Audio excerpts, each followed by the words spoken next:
Get it done. Thank you very much. Alfonso Carney, opening the meeting of the Dormitory Authority Board for June 22nd, 2022. There are a number of things that the video conferencing mode requires we read into the record. Sarah Richards will do that, and then we'll read the roll. Great, thank you, Mr. Chair. Pursuant to executive order, this board is authorized to hold meetings via video conference, which we are doing today. The public is able to join the call remotely and participate in the meeting remotely via Zoom, and that was in the notice that was published in accordance with the requirements. So we do have all members and staff joining via video conference Zoom technology today. And with that, I will read the roll. For board members, we have our chair, Al Carney, Jerry Romsky, John Gardner, Lisa Gomez, Joan Sullivan, Janice McKinney, Adrian Swizerski, and Phyllis Morris.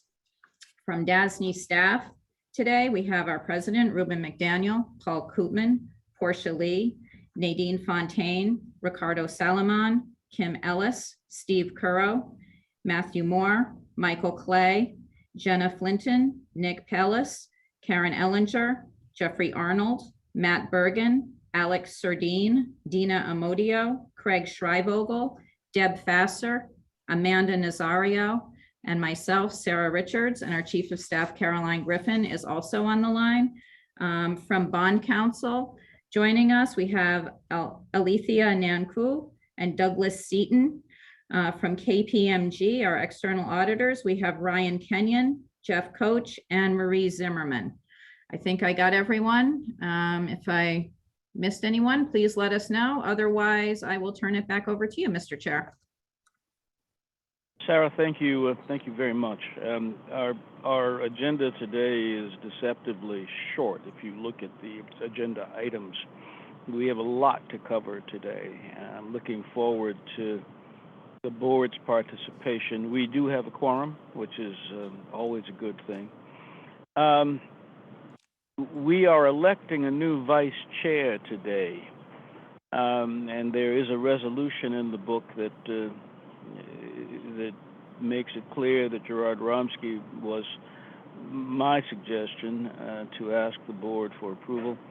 But before I do that, and this will be the first of several times in the next few weeks, I will do this for the second time in 77 years or 78 years, I'm not sure. We do not have a member of the Johnson family on the board. Our vice chair resigned last month. He did so for personal reasons, leaving us without a Johnson on the board. The Johnson family has supported DASNY for that many years, more than 75 years. John Johnson's grandfather was a member of the original DASNY board, and his advice and counsel, John Johnson's advice and counsel to me has been, it's just been immeasurable. He has taken the time to make me understand and to help me understand what my job is, and I have been grateful to him. John is off in Wyoming, wherever that is, visiting with his son, his daughter-in-law, and his two grandchildren. We will do more to honor John Johnson's service to this board and his family's service to this board in the coming months. But I will say that I miss him. His phone calls late at night for me were always calls that made me sit up and take notice. Because of John's decision to retire from the board, two things are necessary. The governor has done one of them, and we, the board, are about to do the other.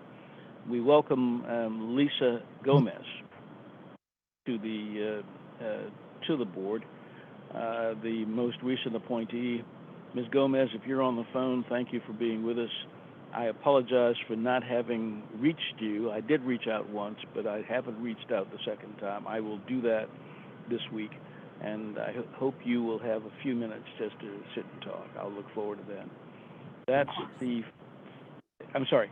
Of course, looking forward. As am I.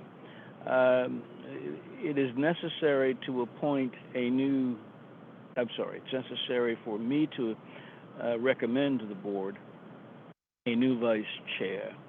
I've recommended Gerard Romsky, who's been on the board for a number of years, a Senate appointee who has also chaired the Finance Committee. He's done a terrific job, and I hope that the board will accept my recommendation that Gerard be appointed as the new vice chair. There is a resolution in your book. It makes it actually does the job that I don't have to do. It appoints, it recommends Gerard Rumsky. If you will accept that recommendation, then life is good for me. And the recommendation is one that I offer sincerely. I'd like to have a motion, please, to approve Gerard Romsky as the new vice chair of DASNY. I'd like to make a motion. It's Joan. Okay, and I'll second that. Okay. Oh, Sarah, are you collecting all this information? I can't. I don't know who's doing what, but there's a great deal of exuberance here, and I'm very pleased to hear it. Thank you all very much. Enthusiastic motions. Yeah. Yes. Thank you. The motion has been made and seconded.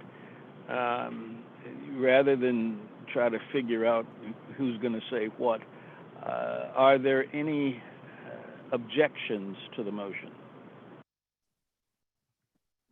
Hearing none, are there any abstentions to the motion? Hearing none, the motion is approved unanimously. Mr. Romsky. Yes, thank you, Mr. Chair, and thank you to my fellow board members. You know, John, besides his dedication to DASNY and his wealth of knowledge, has really became a good friend, and I really believe that his are not difficult to fill, but they're frankly impossible to fill. But my absolute best, as I have always tried to do while sitting on this board, and I continue to look forward to working with everyone as we continue to sort of expand DASNY into the new fields of the cannabis industry, and who knows what else awaits. But it certainly has always been a pleasure to work with you, Mr. Chair, and to my fellow board members, and to our new board member who I happen to know. And I'm excited to welcome her to the board as well. Looking forward to working with Ruben and his wonderful staff, and Portia and construction. So thank you very much, and we look forward to another good couple of years ahead of us. So thank you. I got my fingers crossed, Mr. Vice Chair. It's been a good run for me with you. I've enjoyed our relationship. Thank you very much for accepting the recommendation and now the board's approval.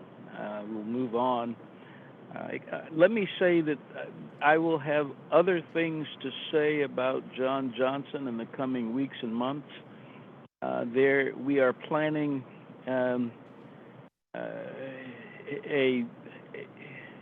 event in New York City for John, recognizing his family's service to this board. I'll have a lot more to say about that in the coming weeks. But Jerry, thank you very much for stepping up. Looking forward to working with you in the new role. The minutes appear behind minutes of the May 11th meeting appear behind tab 2. You all have had a chance to review the minutes. Are there any questions about the minutes? Are there any corrections to the minutes? Hearing none, may I have a motion, please, to approve the minutes from the May 11th, 2022 meeting? I'll make the motion, Al. Thank you very much, Jerry. Is there a second?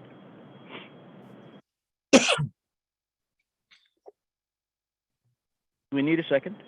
I'll second it. It's Joan. Joan, thank you very much. Let's do it the way we just do the vote the way we just did it. Rather than asking for an aye, are there any objections to the approval of the minutes? Hearing none, are there any abstentions to the vote? Hearing none, the minutes are approved, and they are approved unanimously. Thank you all very much. We will then move to the, I think it's the third agenda item. It's the adoption of the financing documents for the one financing we have on the agenda. And Mr. President, that's your job. Thank you, Mr. Chairman. I appreciate it. Good morning to you and the board members, as well as rest of the staff. Great to be here this morning. Behind tab 3 is the Yeshiva University transaction summary update. We have Alethea Naku from Squire Patton Boggs and Douglas Seaton of D. Seaton and Associates as co-bond counsel presenting. We also have Matt Bergen available from DASNY to answer any questions you may have. With that, I'll turn over to Matt. Alethea, it's great to have you here, and it's great to have you here. And Lauren, thank you very much for joining us. And Doug Seaton, thank you very much for being with us today. Thank you, Mr. Carney. So the question, I guess, is Matt Bergen can present, of course, but there have been no significant changes to this financing since it was presented to the board in April. Are there? Do the two bond counsel have presentations to make? Yes, we do. Terrific. Then let's get it done. Okay. Thank you, Mr. Carney and the other board members. And Douglas Seaton and I are very pleased to be here as always. Before you for consideration are the adoption of the authorities, Yeshiva University and general resolution and 2 series resolutions. The series resolutions will authorize individually and in the aggregate amount the issuance of up to $165 million of the authority's Yeshiva University revenue bonds or authorized bonds. The authorized bonds are proposed to be issued to finance or refinance all or a portion of the cost of the project, to refund all or a portion of the outstanding principal amount of the Yeshiva University Series 2009 and Series 2011A revenue bonds, and to pay cost of issuance of the authorized bonds. With respect to the general resolution is based on DASNY's new model, general resolution, and the Series 2022 bonds will be the first bonds issued under such general resolution. The general resolution provides for the issuance from time to time of multiple series of bonds and an or refinance the cost of one or more projects, pay the costs associated with the issuance of bonds, pay or provide for the payment of outstanding notes and bonds issued for the benefit of the university, fund any reserve requirement to be established in connection with a particular series of bonds, and to exchange bonds issued under it. Each series of bonds issued pursuant to the general resolution is separately secured by the funds and accounts established pursuant to the series resolution authorizing its issuance. The bonds of each series will be special obligations of DASNY payable solely from the money in such funds and accounts and by the loan repayments made by the university pursuant to any related loan agreement. The general resolution does not require security for the university's obligation, but instead provides that the university's obligations under each loan agreement will be secured by such mortgages or other security interests as may be required in connection with the sale and delivery of such series. Under the proposed loan agreement for this transaction, it is anticipated that the university's obligations will not be secured by a pledge of any of the university's revenues or a mortgage on real property, or in other words, the repayment obligation of the university will be general unsecured obligations of Yeshiva. The general resolution does not establish a debt service reserve. However, it provides that one may be established for bonds if authorized by the applicable series resolution. No debt service reserve fund is expected to be established for these 2022 bonds. With respect to the series resolution, we anticipate that all of the series 2022 bonds will be issued as tax-exempt, unenhanced, fixed-rate bonds. However, and priced and sold pursuant to a public offering. However, in order to provide flexibility with respect to the structure and timing for this transaction, you are being asked to authorize the issuance of two series of tax-exempt and taxable bonds, or a combination thereof, at one or more times pursuant to two resolutions. The series resolutions delegate to various offices of the authority to determine the terms of the Series 2022 bonds, including the principal amount of the Series 2022 bonds issued, provided that the aggregate principal amount does not exceed $165 million. The final maturity of the Series 2022 bonds, provided that the Series 2022 bonds mature no later than 31 years after being issued, and the redemption dates and prices of the Series 2022 bonds, which may be the principal amount of the Series 2022 bonds to be redeemed, plus accrued interest to the redemption date, or alternatively, the redemption price may be determined by a formula, which is intended to make whole the holders of the Series 2022 bonds. The authorized officers of the authority are also authorized to determine any other provisions deemed advisable and not in conflict with the provisions of the general resolution or the series resolutions, and to execute all other documents and do all other things necessary or convenient in connection with the sale and issuance of the Series 2022 bonds. I will now turn this over to my co-counsel to describe the loan agreement and also that's being contemplated, and also to conclude our presentation. Douglas?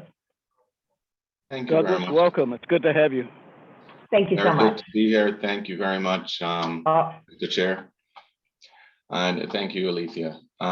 With respect to the loan agreement, the authority in Yeshiva University will execute the loan agreement in connection with the issuance of the Series 2022 bonds. The loan agreement will require the university to make payments in amounts and at times sufficient to make timely debt service payments on the Series 2022 bonds. The loan agreement will also require the university to make payments sufficient to pay the fees, costs, and expenses of the authority and the trustee or any paying agent with respect to the Series 2022 bonds. The loan agreement and the obligations of Yeshiva University to make payments under it are general obligations of the university. The obligations are complete and unconditional, and the amount, manner, and time of making such payments cannot be decreased or delayed. The loan agreement is based on DASNY's new model agreement and consistent with DASNY's financing guidelines. The loan agreement will contain the appropriate standard document provisions and may include additional security provisions based on market conditions and practices. The university's obligations under the loan agreement are not expected to be secured by a mortgage or security interest in any other property of the university. Upon the issuance of the Series 2022 bonds, the authority will assign its rights under the loan agreement to the trustee pursuant to one or more assignment agreements, subject to certain retained rights of the authority relating to, among others, the preservation of the tax-exempt status and the statutory validity of the Series 22 bonds, indemnification of the authority by the university, and receipt of the authority administrative fees. Lastly, the Series 2022 bonds are proposed to be sold in a negotiated sale to Goldman Sachs & Co. LLC pursuant to one or more bond purchase agreements. This concludes our presentation. We're happy to answer any questions that you may have. Douglas, thank you. Alethea, thank you. Are there any questions for Alethea or Douglas after their presentation?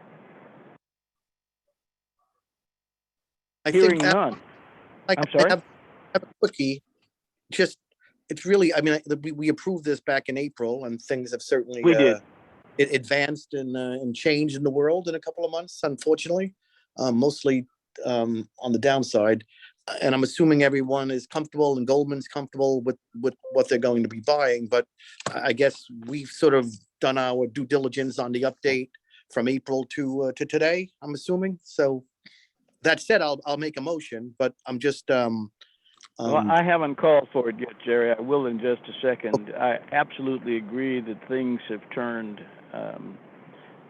down since the approval in April to proceed to create documents. However, staff seems to be comfortable that yeshiva continues to be attractive to us, and we are certainly pleased to have them as a client. Certainly. That said,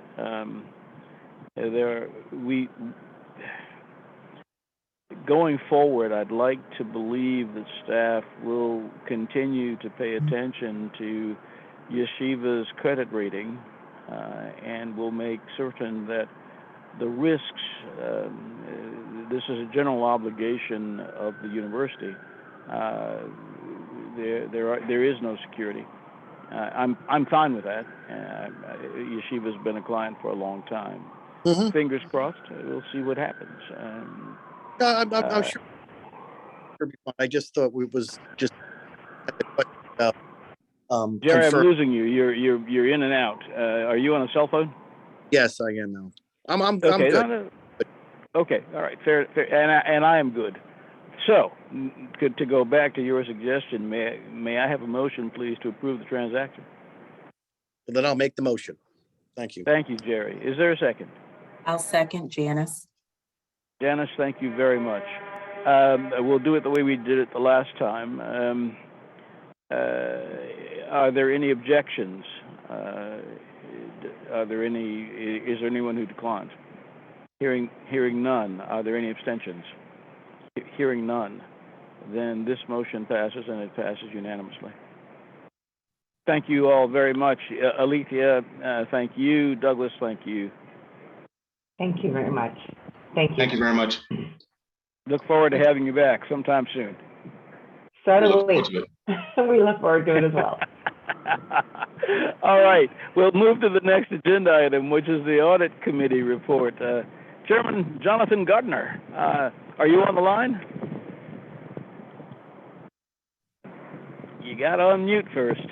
You're on mute, John. Hello. Okay. Can everyone hear me? Yes. All who matter. All right. The audit committee met yesterday. It was our annual meeting for approving annual reports that we have to approve. We heard a presentation from Kim and from KPMG related to the basic financial statements as of March 31, 2022. We also heard a presentation from Kim on the, hang on one second, on the annual investment report, and our president gave a report on the Public Authorities Accountability Act. In each case, the financial statements and the reports were approved by the audit committee and recommended for approval by the full board. And I also want to mention that we welcomed Jenna Flinton as our new Director of Internal Audit. And at the conclusion of our meeting yesterday, we formally approved her appointment to that position.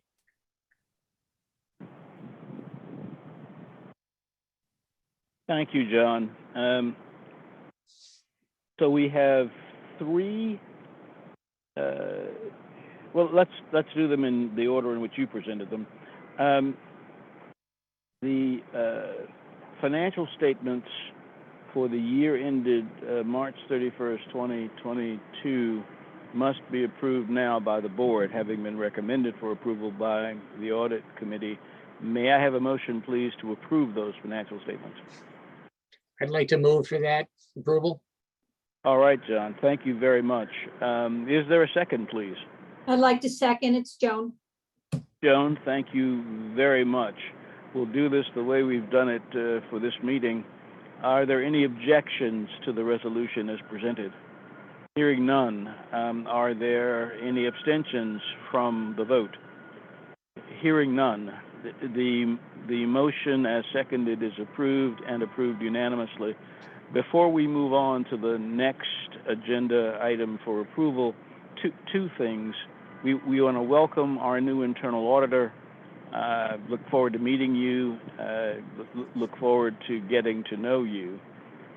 Secondly, and this is very important to me, Kimberly Ellis has done a magnificent job of producing unmodified opinions with our external auditor.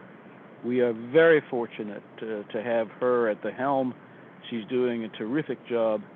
For those of you who have not spent time talking to Kim, take the time to do that. She cares about DASNY's financials, and we are fortunate to have her at the helm. We will go on. I will go on now to the next item that needs to be approved. John, this is the investment report? Yes. Okay. Is there anything you want to say about that before we move to a vote? I don't think so.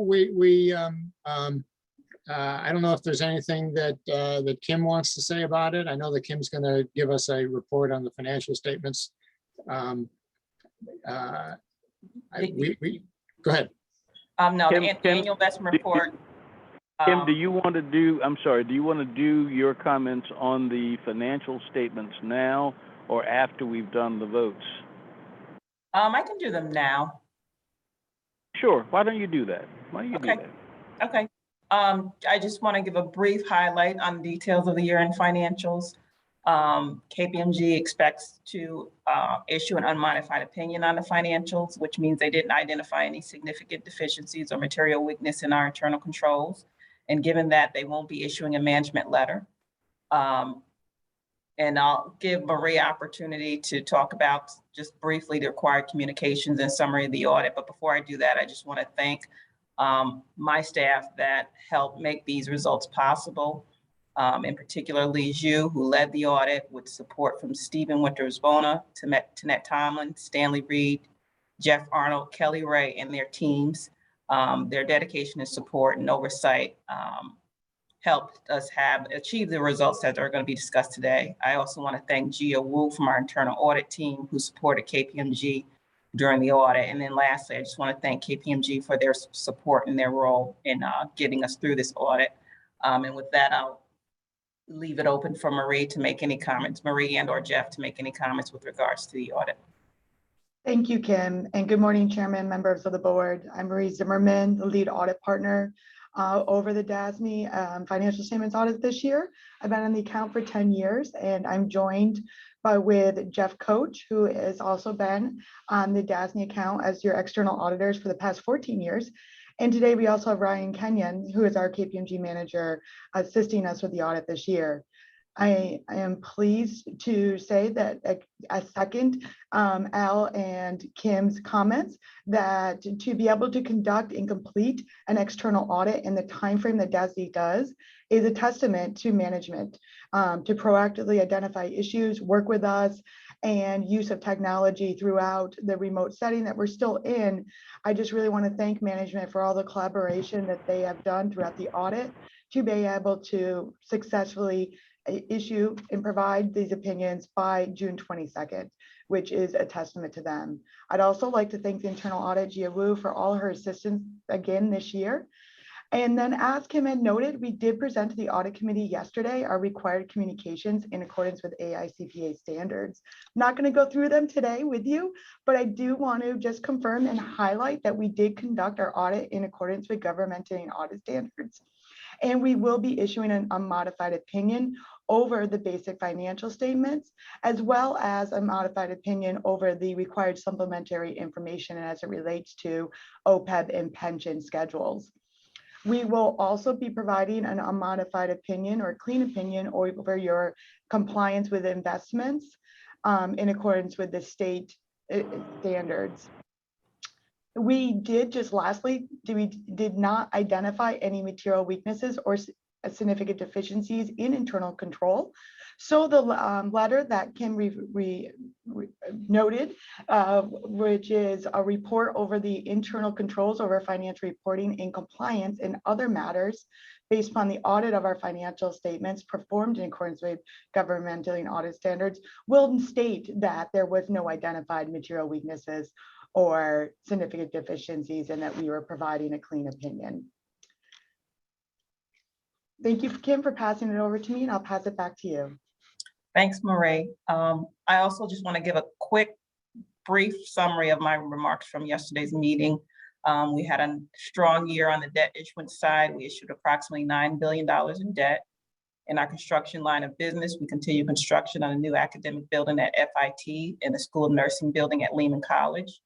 We adopted GASNY 93, which is replacement of interbank offered rates. This is meant to address the cessation of LIBOR as a global reference rate, which had no impact on the financial statements.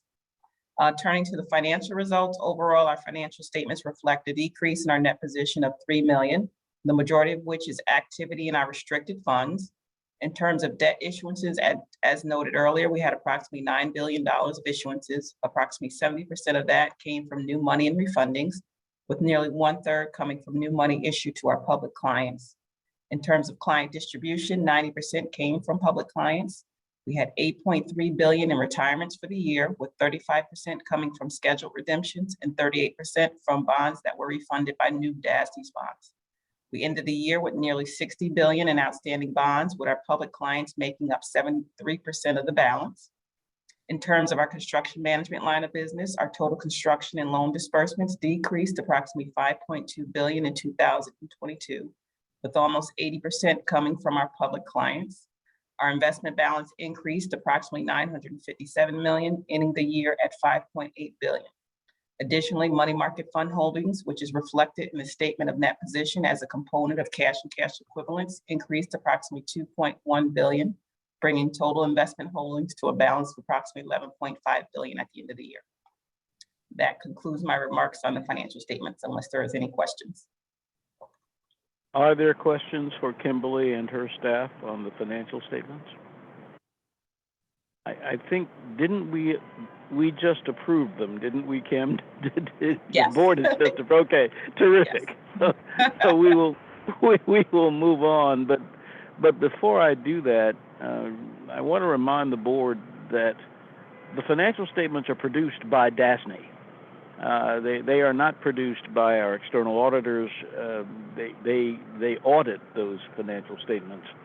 That we have produced successive unmodified opinions from the external auditors, given the complexity of DASNY's financial statements, is a testament to the leadership in that department, and Kimberly Ellis does that. I know, Kim, you don't take credit. Everybody, you got 1,000 people working for you. Thank you very much. But the fact of the matter is that you lead that group, and we are fortunate to have you at the head of the room, making sure that things get done the way they get done. My second comment is to thank KPMG. Marie Zimmerman's been with us for a long time. She has to step off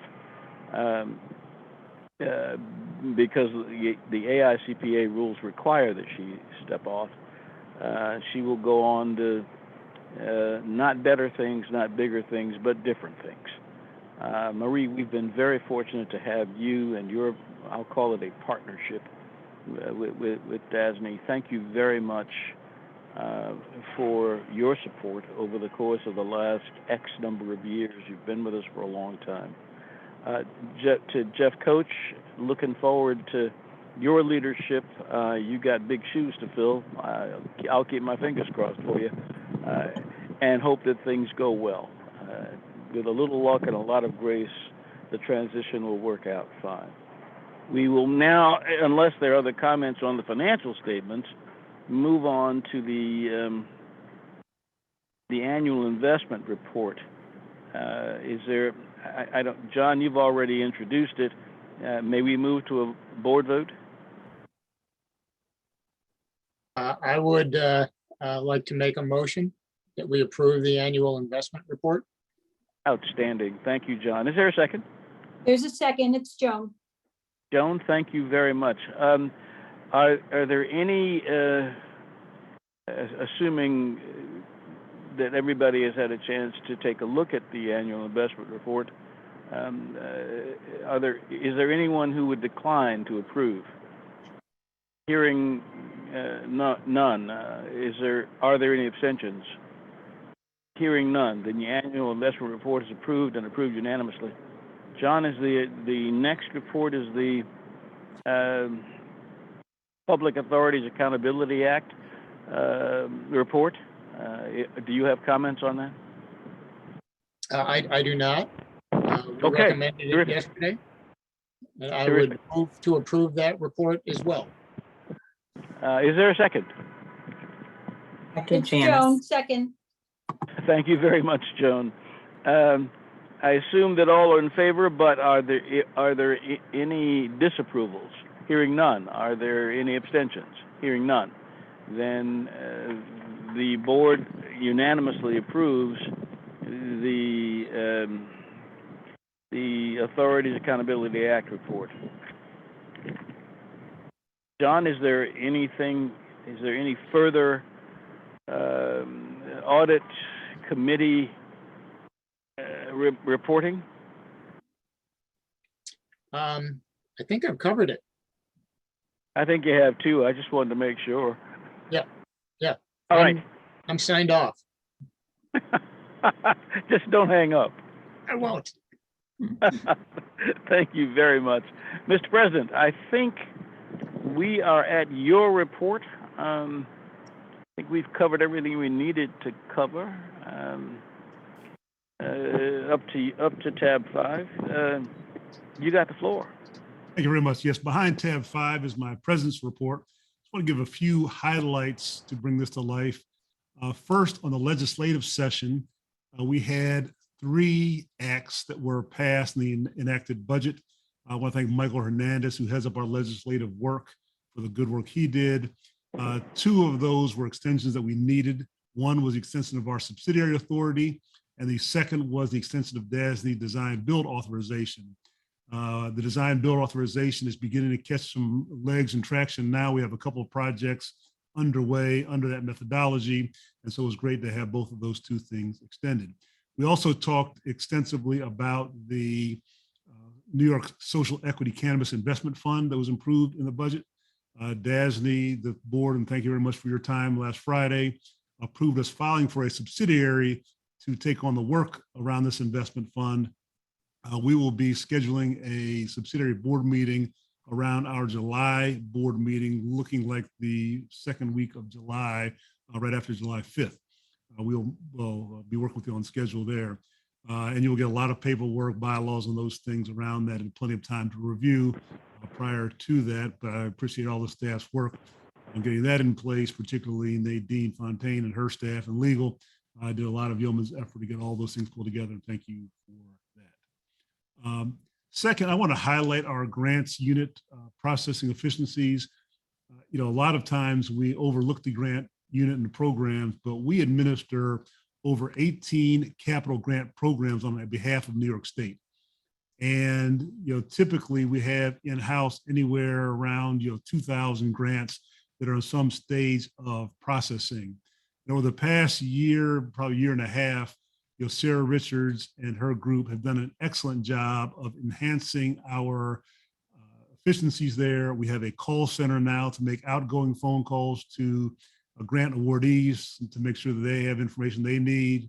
They're getting information back to us. We have designed an internal flow program It allows us to process grants more efficiently, more effectively. And we implemented DocuSign so that grantees and ourselves can sign documents electronically. So a lot of the paper holdup for things going back and forth have been enhanced. And so, our time for performing grants has significantly decreased.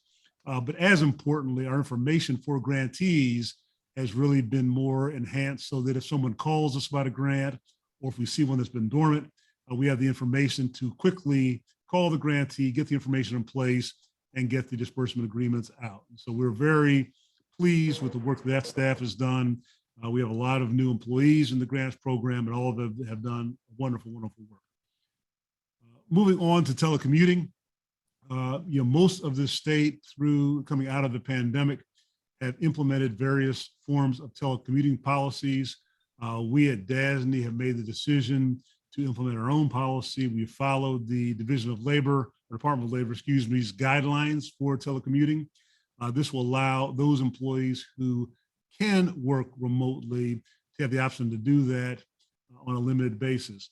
And so generally speaking, starting July 5th, employees who can work remotely will have the option to spend 4 days out of a pay period working from a remote location.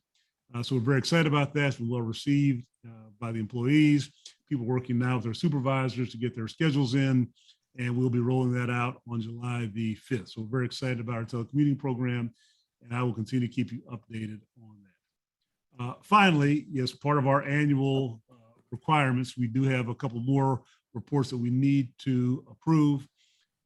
One of those will be the annual bond sale report. We, in the fiscal year, did 16 bond financings over $9 billion. Very good year for DASNY. We also completed 3 lease transactions on the TELP program over $99 million. So that was excellent. You also see that on our procurement activity, we had approximately $435 million worth of procurements. I want to highlight and thank Michael Clay and his group. We continue to exceed the state's goals on MWBE participation. Last year, we were 37.7%, which is just a great, great number. And we also received an A+ for our MWBE program and activities. So we're very pleased to do that. What I'd like to do now, Mr. Chairman, is turn it over to Matt Moore and Michael Clay, who head up our procurement, to discuss the annual procurement report, and then we'll need a motion and approval of that report. Hey, Matt and Michael, it's Al Carney. Thank you for being with us today. I remember your procurement report from, I think, a year ago. Looking forward to hearing it today. Thank you for taking the time to join us today. Al, can I just ask Ruben one question? Yes, Jerry, of course. Thanks. Ruben, obviously the work from home piece, that doesn't apply to the construction folks who are required to go, the PMs and your supers and whatever else we have out there in the field, right? Or am I wrong?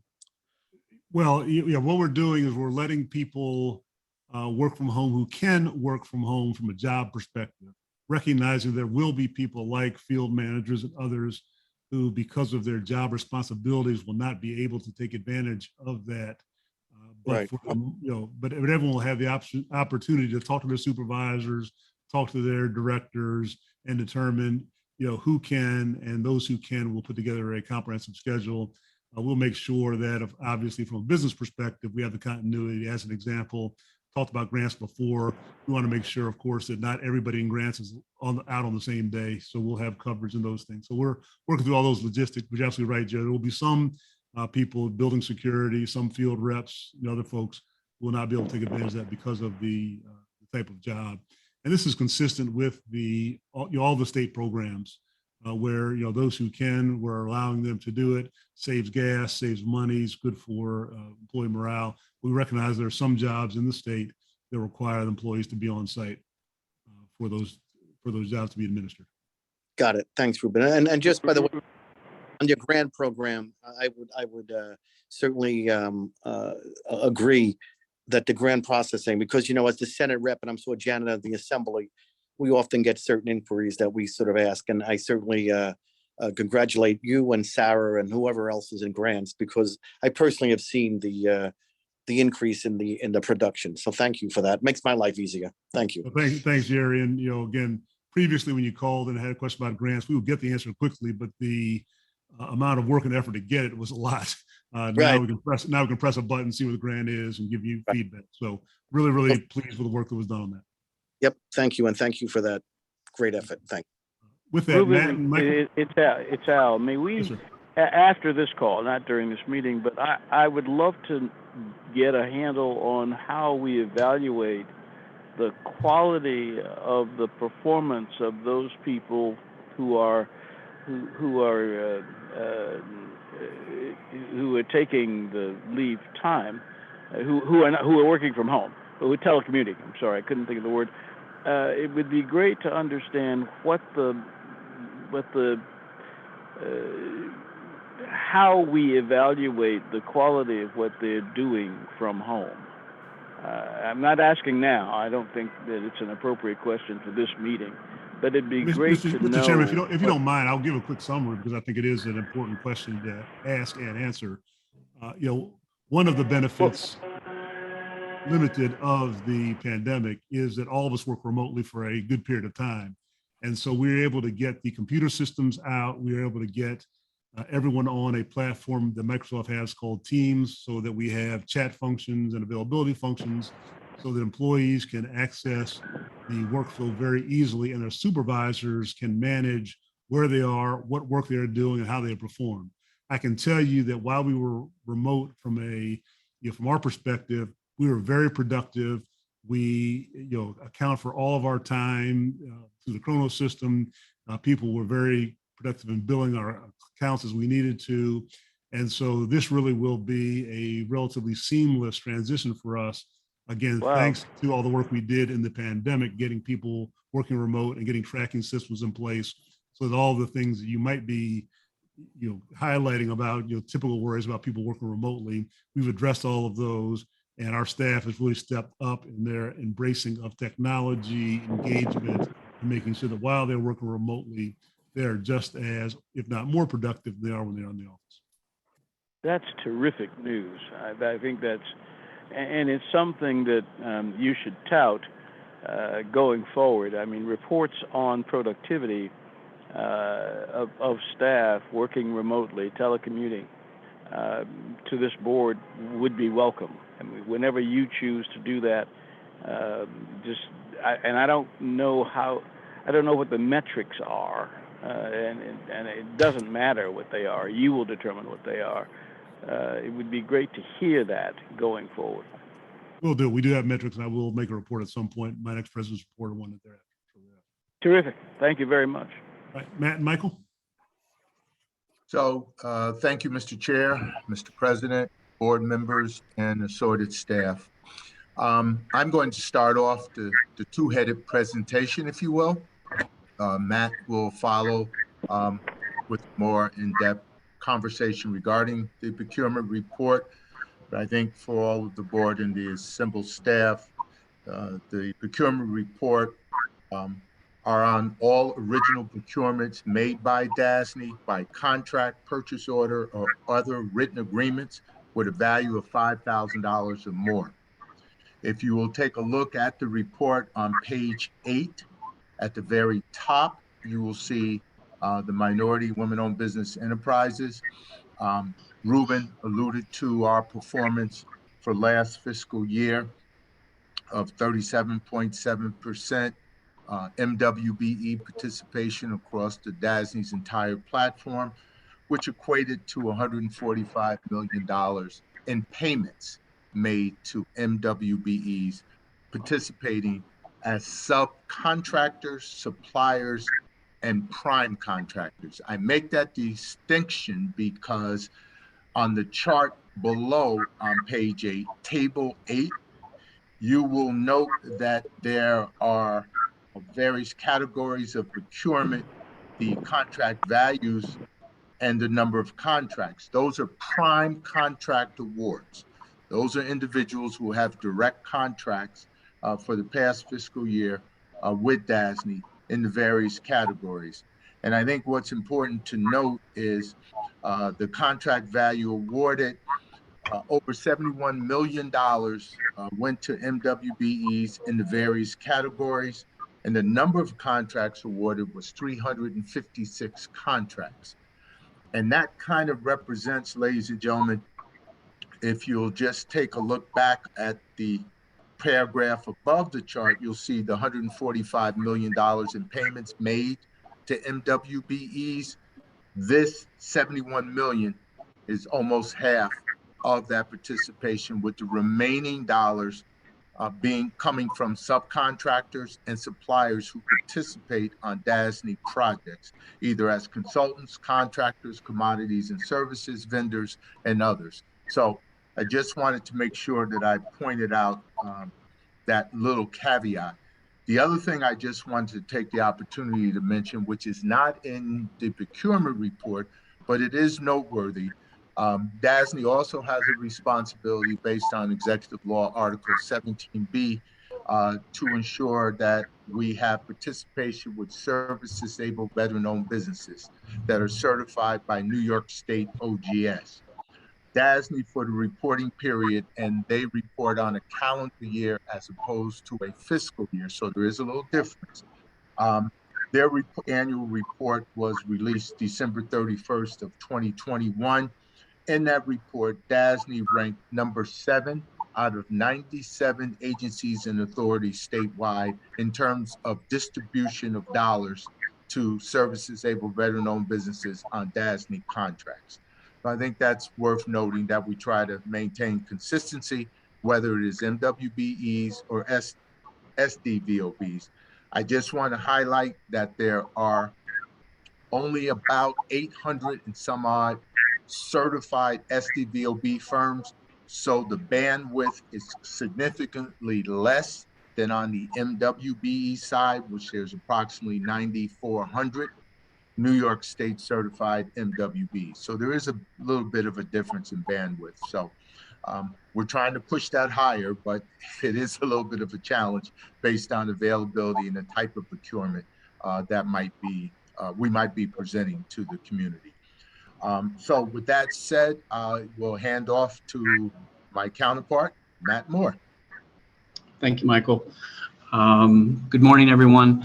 I'll jump right into the report, following Michael's remarks. The 2021-22 procurement report is being presented pursuant to the requirements of 2879 of the Public Authorities Law.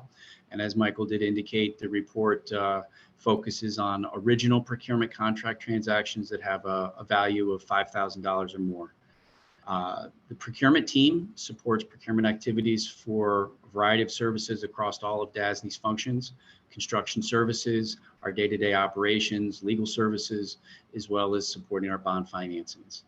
The procurement report, to a large extent, reflects the flexibility that we're able to bring to our clients. Procurement methodologies include qualification-based professional service contracts, competitively bid construction contracts, purchase orders, centralized contracts, as well as expedited contracting methods such as term consulting contracts, GC minor maintenance, and job order contracting. The report details procurement activity across a range of projects and transactions, includes a summary of our major capital design and construction contracts for our public clients, bond financing and underwriting activities to support DASNY's private and public financing activities, as well as operation activities, including technology and related services. The procurement group really does support a broad array of projects and services, from pencils and erasers and desks to $1 million construction contracts. Total original procurements for 21-22 were valued at approximately $434 million, with the largest portion of that coming in our construction department. Construction-related procurements are a significant driver of our ability to provide value to our clients, and we're valued at approximately $377 million. These procurements impact all phases of our projects, from design into construction through closeout, and in building fit out. Approximately 255 million, or 87% of our construction activities are still procured through the standard design bid build procurement method, with an average construction contract of about $2.4 million. The largest single contract for 21-22 was approximately 40 million, and that was for the New York State Office of Mental Health, Central New York Psychiatric Center.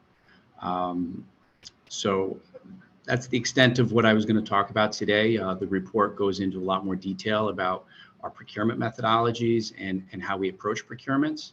And this concludes my presentation for today, and I would ask that the board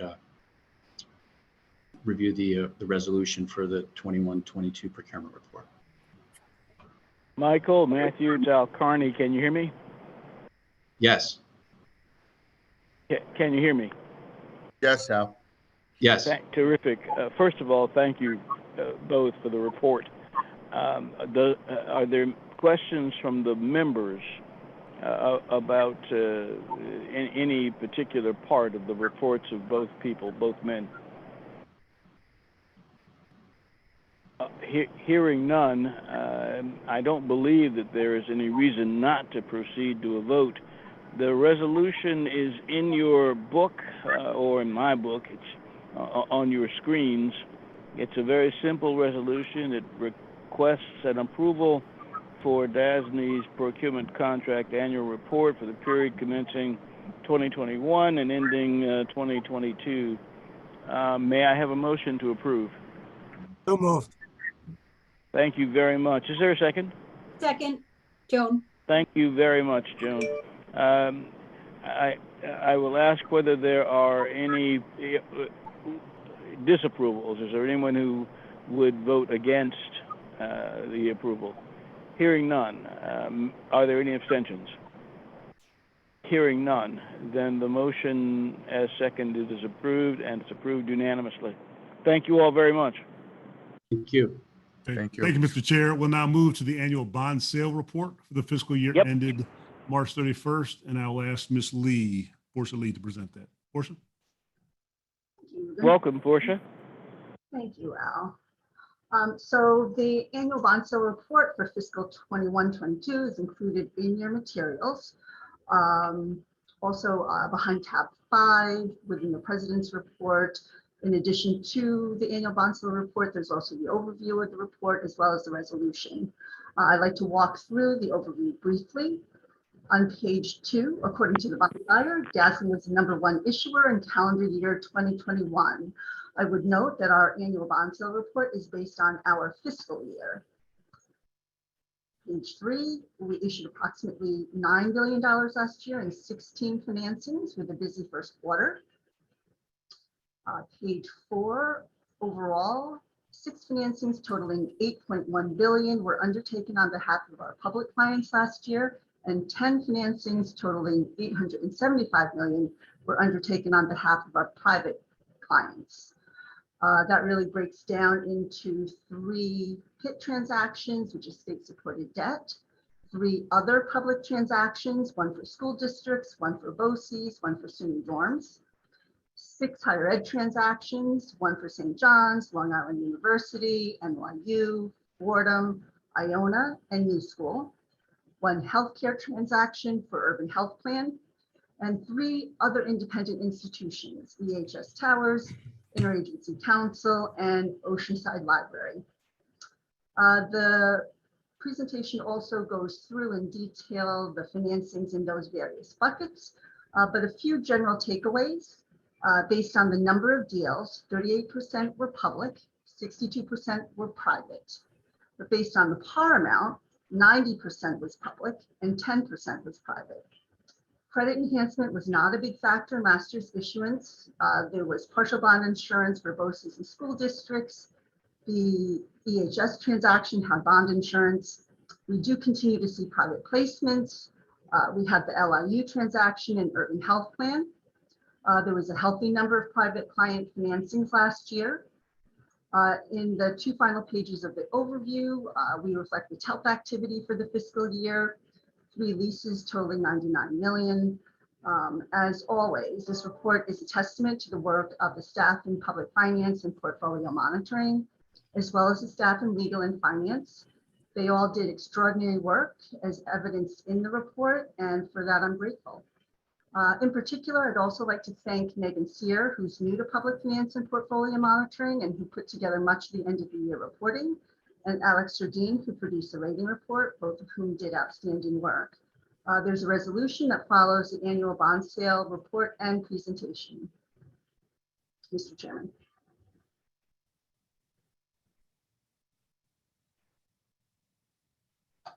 Oops, you're on mute, Al.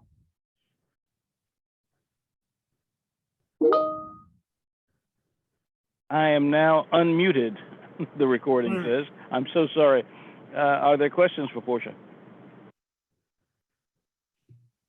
Hearing none, may I have a motion, please, to approve the resolution which would adopt the annual bond sale report?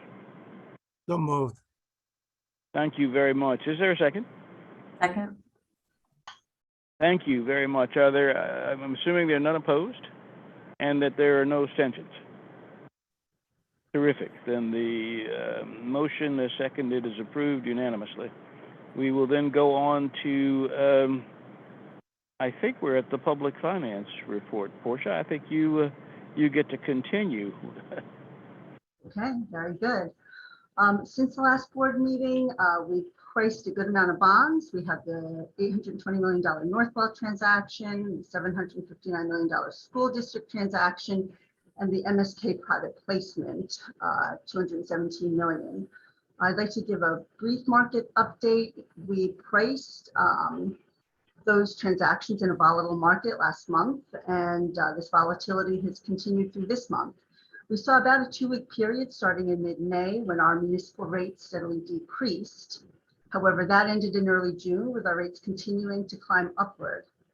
At the May meeting, I'd indicated that the market was expecting a 50 basis point rate hike in June, as well as July. As you know, the Fed actually raised rates 75 basis points last week. The market is expecting another significant rate hike of 75 basis points at the July meeting as the Fed continues to grapple with inflation.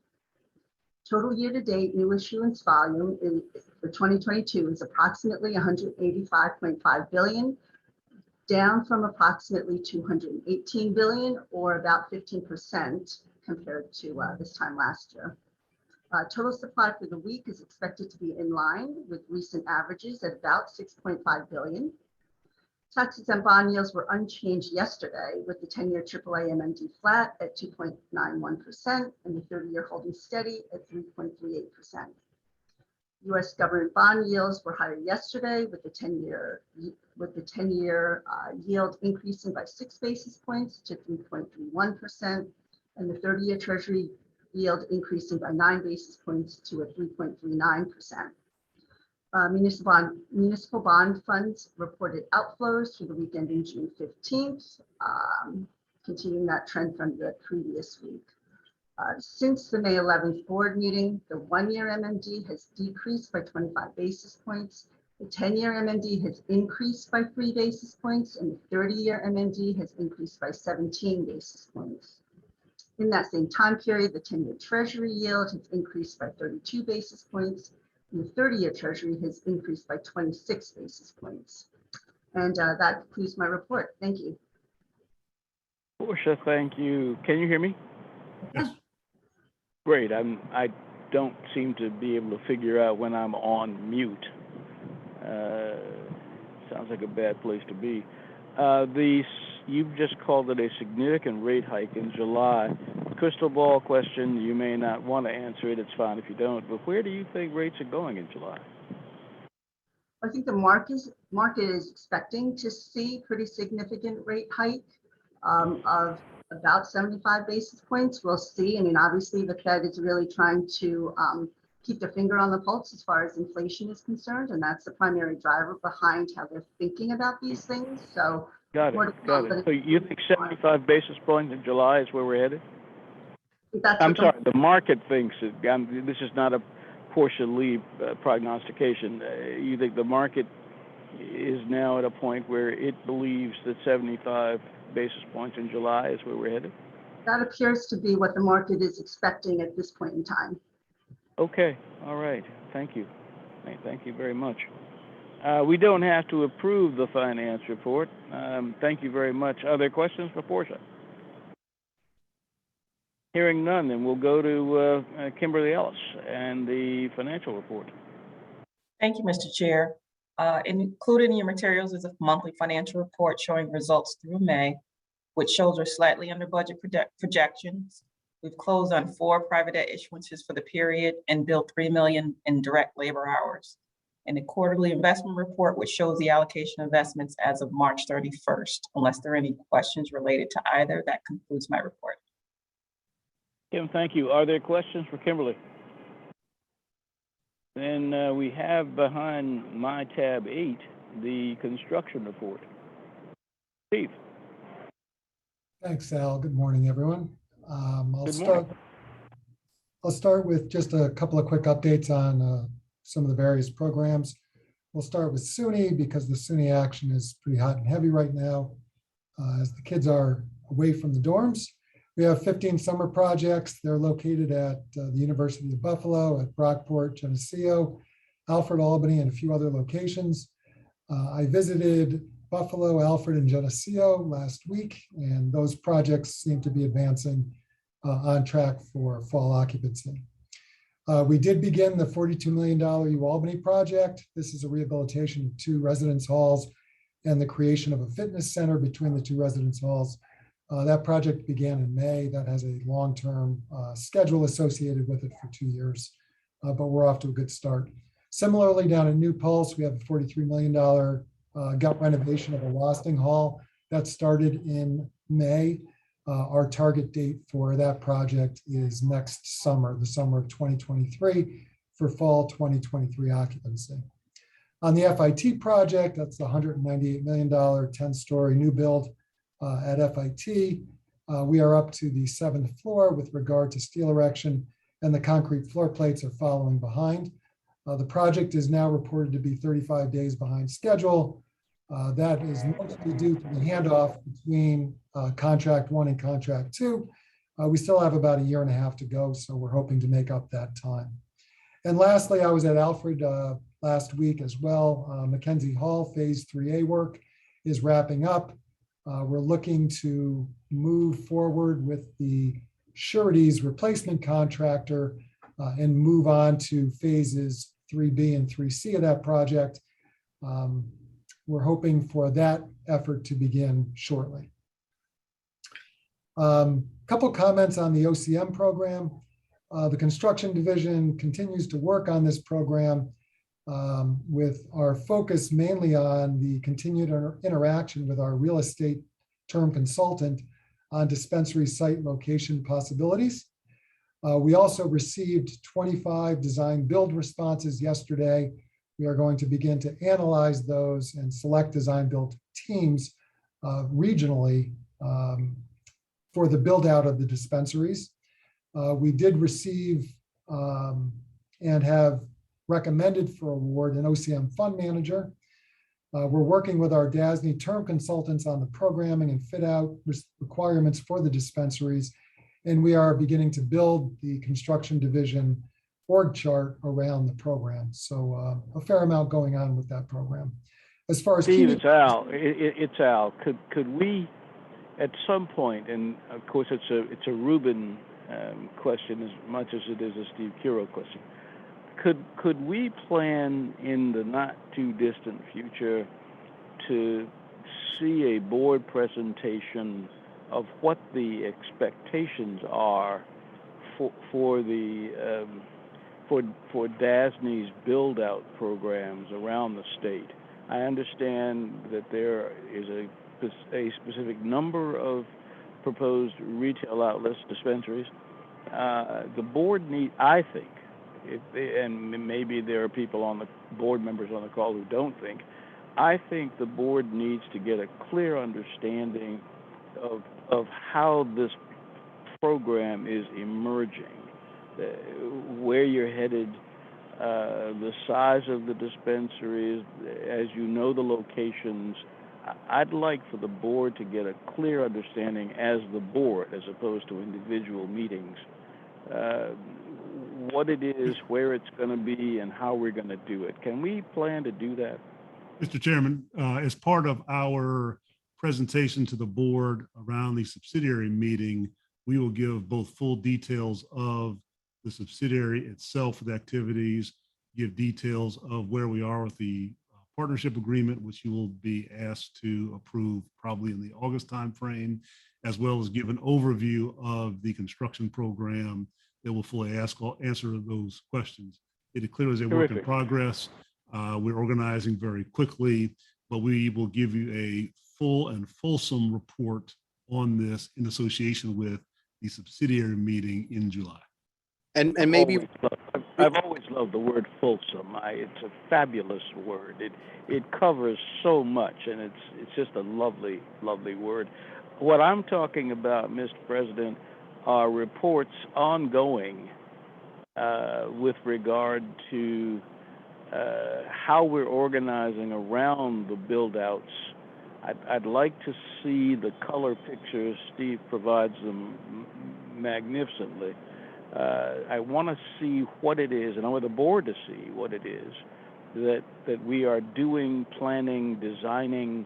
I mean, I hear you, and I'm looking forward to what you've just summarized.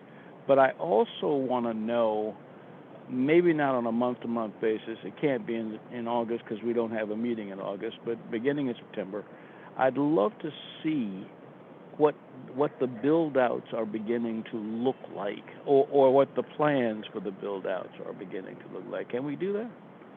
Yes, Mr. Chair. Of course, that will be part of Steve's normal construction program. Okay. As we get these things underway and outgoing, but we'll lay out the framework for that in July. Hey, Ruben, do you think it's possible also in July at that meeting to maybe have one or two of the reps from our important consultants, like our real estate consultant, perhaps just sort of give a little overview of what they're doing and how they're sort of handling the assignments? A great Yes, idea, Jerry. We can still have our real estate consultant, we have our fund manager, give a presentation. We will not have our design build firms identified by them, but we'll give you progress on where we are with that procurement as well. But yeah, we can still do that for you, Jerry. Right. I'm sure the design build is going to take a little time, Al, right? I'm assuming that's just a. Yeah. Okay. Thanks, Ruben. Thanks, Al. Thank you, Ruben. Mr. Chairman, since we're on this topic, I was going to say this, I guess Steve's about finished anyway. We are announcing the procurement of the fund manager today. We have, after going through the process, Siebert Williams Shank, an investment banking firm we're all familiar with, they do a lot of work with us on the bond side, has partnered with former NBA All-Star Chris Weber, who has a cannabis equity investment firm out in California. They have partnered. They will be the fund manager. We will be working with them over the next 30 to 45 days on limited partnership agreement, which will come to this board for approval. We're very excited to have such a high quality group as our fund manager. You know, they really both can be successful in the fund management component, but also have the expertise around cannabis and the sensitivity around social equity to bring together a great result for us from a fund management perspective. So that announcement will be made today. You may see some press on it over the next couple of days. Thank you. Will Weber be with you in the New York City office? I just want his autograph. My hope is he's sitting in that office in our big conference room looking at the Statue of Liberty right now. So I'm praying it's all working, but we'll see in 15 minutes. Fingers crossed for you. Hey, Ruben, how many submissions were there in response to the initial RFP? We had 9 RFIs and 2 RFP respondents. Oh, got it. Okay. Thanks. Well, good luck this afternoon. I hope that goes well. And Steve, good luck to you. You've got a lot of things in the mix right now. Get it done best you can. Will do. I'll just finish with a couple of other quick updates on CUNY. Our heavy CUNY workload continues, including progress at the $95 million Lehman School of Nursing, several new projects at Queens College and Hunter College, and sizable new projects at Baruch and CCNY. Mike Stabulus and I continue to meet with our CUNY counterparts to advance updates on the DASNY CUNY MOU that they are seeking. On the DOH lab, our design build team of Turner, Gilbane, and HOK have been holding weekly calls with the goals of developing master plans that can be presented to New York State DOB to provide insight as to the plans and to show what a phased approach to the project would look like. HOK was on site for 3 consecutive days to tour the New York State DOH locations last week and to gather information from department heads to help develop the master plan. The overall goal is to plan as to what can be designed and constructed within the $750 million budget. A quick update on the Office for Children and Family Services. We're working on 2 projects in Suffolk and Westchester County. These are new to DASNY. The Suffolk County project is a Raise the Age project, a $40 million design build 40-bed facility, which will include housing, recreation, education, and counseling areas, all of which will be in addition to the existing correctional facility in Suffolk County. And in Westchester County, there's an $80 million project, again, design build, 80-bed facility that'll include housing, recreation, education, and counseling areas, as well as its own food service and medical areas. This standalone 2-story facility will be built at the site of the existing Westchester Youth Correctional Facility. On Gozer, making advancement on 2 difficult projects. One is Shorefront, the other is Five Towns. On the Shorefront project, roof work is progressing with the gym roof nearly complete and work on the bulkheads and stairwells progressing. Roofs over the remaining area of the facility are either in progress or soon to be. And at Five Towns, our contract work is nearly complete. We're looking to progress the remediation work at the Head Start program with a target date of between August 22nd and September 6th to complete the work. Just a couple of administrative updates on PM Web. The construction division in association with DASNY's IS group continues to advance the phase 1 implementation. We have over 100 projects now in PM Web, with all new projects being processed in the new application. We're working toward an end of August phase 1 completion, knowing that continued adjustments and maintenance will be needed for another 6 to 12 months. Longer term, we're looking at a phase 2 that'll start in 2023, first quarter. On the recruitment side, we have nearly 30 open positions in the construction division, and we are recruiting heavily with the help of our HR group in the areas of engineers, architects, project managers, and field reps. We have formally begun a search as well for our Director of Sustainability, Energy, and Environmental Services.